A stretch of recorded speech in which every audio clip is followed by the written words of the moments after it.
मी प्रियंका. शंखनाद न्यूज चॅनलच्या मराठी बातमीपत्रात आपलं स्वागत आहे. बघूयात आजच्या महत्त्वाच्या घडामोडी.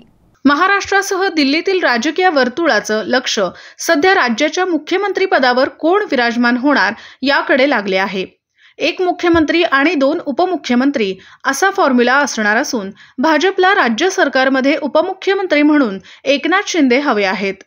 सूत्रांनी दिलेल्या माहितीनुसार महायुतीत एकजूट असल्याचा मेसेज देण्यासाठी भाजपकडून हा आग्रह केला जात आहे.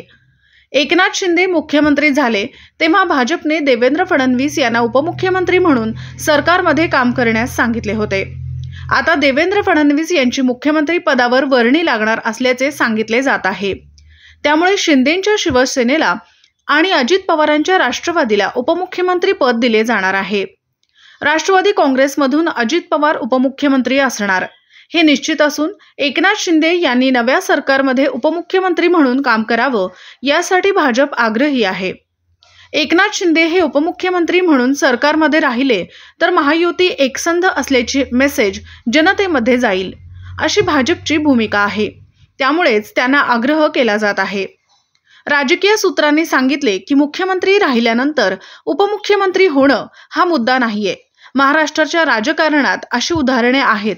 देवेंद्र फडणवीसांसह अनेक वरिष्ठ नेते उपमुख्यमंत्री राहिले आहेत.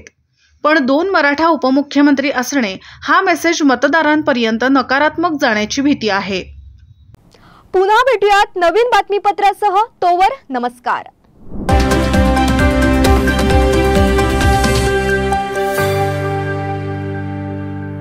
क्या आप भी चाहते हैं जटिल रोगों पर विशेष रूप से आयुर्वेदिक उपचार? तो मिलिए 77 वर्षों से आयुर्वेद सेवा में लगी हुई शिवशंकर आयुर्वेदिक एजेंसी.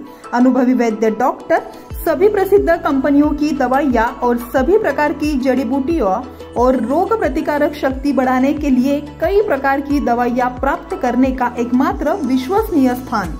हमारे यहाँ सभी प्रतिष्ठित कंपनियों की दवाइयाँ उपलब्ध है. समय सुबह 10 बजे से रात 9 बजे तक. तो फिर इंतजार किस बात का. महाजन मार्केट के पास, टेम्पल बाजार रोड, सीताबर्डी, नागपुर. 8605245080 9112079000.